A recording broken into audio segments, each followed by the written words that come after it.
I'm gonna record on this guy too. I think it's recorded. That means it's recording? I think so. Okay, all right. I'm no stranger to having gear. I'm also no stranger to whatever allergy is happening right now. I sincerely apologize. I have a ton of gear. I've got all this stuff behind me. I've got control room full of stuff, another tracking room full of stuff, instruments all around the building. Oh, Jeremy, with the clickbait title. This is gonna be the most disappointing video for you guys who like the gear videos, and probably the most validating one for those of you who hate them. My favorite gear purchase of the year so far. What is it? It's not a microphone. It's not a guitar amp. It's not rack gear or speakers. It's not drum sets, pianos, microphones, any of that. You want to see what it really is? It's this. It's a vacuum.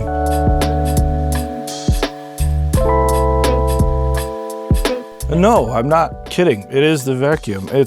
Gear is one thing in a studio. It's easy to get caught up in it, and it is honestly so fun to talk about and learn about the differences in microphones and different rack gear, and nerd out about how this one piece clips and why this other one doesn't, and the use cases of either one of those things. But ultimately, you can make records with and without any of that stuff. Almost any time I put out a video about gear, it'll be received relatively positive. I always thought that was interesting. Not that I don't necessarily care if it's positive or negative.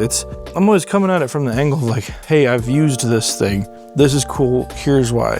Decide if it works for you. Plugins, plugins are a different story, and it is very interesting because on one hand you have the plugin versus analog debate. This is old as time itself, probably. It seems like those folks who get upset or are also against analog, they don't want to be shown new plugins because it's too markety. It's too, like, you're obviously being paid for it. Sometimes I am being paid for a video. I guess I've never taken it as an insult. As people doing this for a living, we have so many things that can get in the way of making art. But it's one of those things, like if you're a carpenter, or if you build houses for a living, if you cut grass for a living, you have a certain set of tools that you need. Some are gonna be better for the job. However, if you're mowing 2 or 3 yards in your local area, do you need to know what all the features of this new high-end trailer are? Or do you really need to kind of learn about this shiny new, like, 0-turn radius mower that has this wicked huge deck on it and can cut multiple yards in half the amount of time? Is it a cool mower? Yeah, but it may not be for you, and that's absolutely fine. It's kind of on you to figure out if it'll work for your workflow. And I'm only saying this because I weirdly love watching lawnmower review videos. They are so relaxing on YouTube. No, none of that for us. All of these things are important. Do you need a good DI? Yeah. Do you need good instruments? Yeah. Do you need a good sounding room? Yeah. Do you need decent gear that'll get the job done? Yeah. Know what else you need? A clean floor. I wish this were sponsored by Shark. No. I don't even know if it matters what this thing is. It's the Steam Pickup by Shark. $200 Prime Day thing. I have not found another piece of studio gear besides maybe my coffee maker that has brought me half as much joy as this. And that's the freaking point. None of this stuff will make you happy. If you go out and buy this crazy compressor because I or someone else showed you, it's not gonna make you better. It's not gonna make you happy. Anyone making claims of the such, that should be a massive red flag for you. What I will say, this will make you happy. 3 scrub settings. The first, ideal for hardwoods. The second, baked on messes or stuck on dirty shoes that have gotten to your floor. And if you're like, yeah, Jeremy, your floor looks gross. It's kind of like a reclaimed wood floor, but hey, trust me, it's clean now. It was not before. Can you see the steam? Woo! Now trust me, I know, this is a stupid point that I'm trying to make, but I'm genuinely trying to illustrate something here. It is kind of inevitable in what we do. The gear is gonna come up in the discussion at some point. Plugins are gonna come up in the discussion at some point. Each one serves a purpose for different people. and they're not always going to be right for everyone in their workflow. And that is something to recognize, not just for how you react to something, but to realize that maybe this isn't for you, and that's absolutely okay.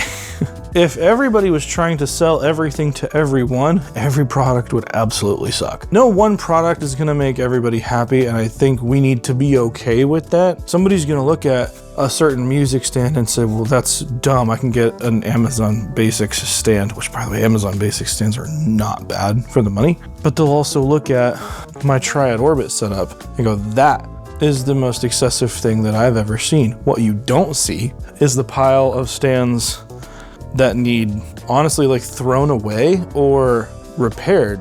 And it's not like those stands are cheap. Each one of those about 300, 350. Triad Orbit is significantly more expensive than that. However, I've never broken anything from Triad Orbit.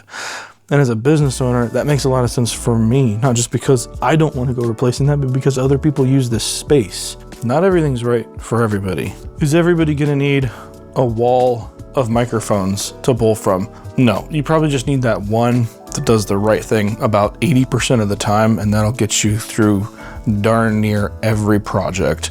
I've tried a bunch of them, and trust me, there's more than a handful of 80% mics up there. And there's some 90%, there's some 95% up there.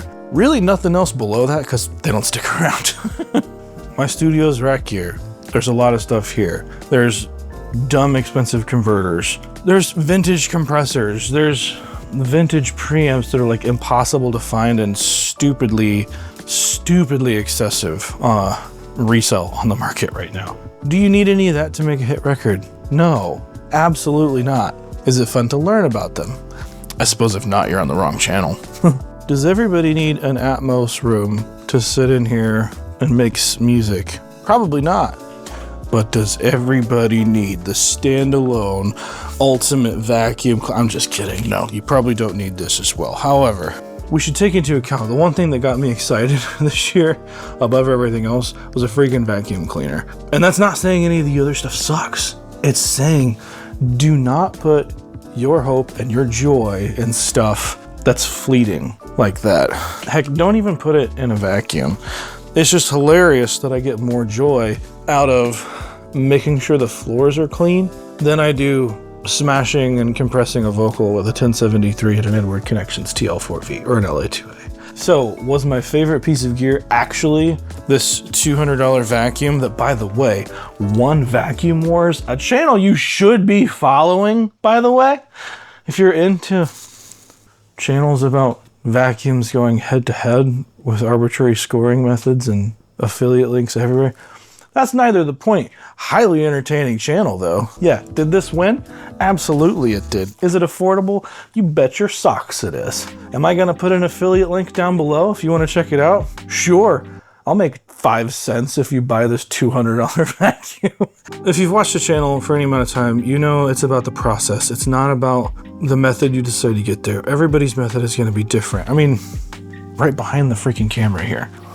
All these amps. Most of you guys watching the channel don't even have amps. You're using software modelers, and that's dope. Stuff's changing. I don't think either one of those is correct. The way I do it is not the only way to do it. I don't have a long laundry list of crazy #1 hits or Grammy wins to my name. And if you think that makes me a failure and that I shouldn't talk about music in the least, I think it says more about you than it does about me. Am I going to be right for everyone? Am I going to be a voice that everybody wants to hear? Absolutely not. That's why your boy only has 50,000 subs on YouTube. Which, by the way, if you do like talking about stuff like this, why don't you go hit the sub button down below? What we're trying to do here is run a sustainable business in the music industry. Trying to make meaningful connections. We're trying to serve people. Is gear a part of that? Yep. Are microphones a part of that? Absolutely. Plugins, outboard stuff, who knows? The list could go on and on. Cables, reamp boxes, and you bet your bottom dollar. Yeah, vacuum cleaners. You knew I was gonna bring it back. Can I legally call it a throwback if I brought it up every 30 seconds in the video? Probably not. My favorite piece of studio gear that I purchased so far this year was a steam vacuum. Call it clickbait. I'll see you in the next one.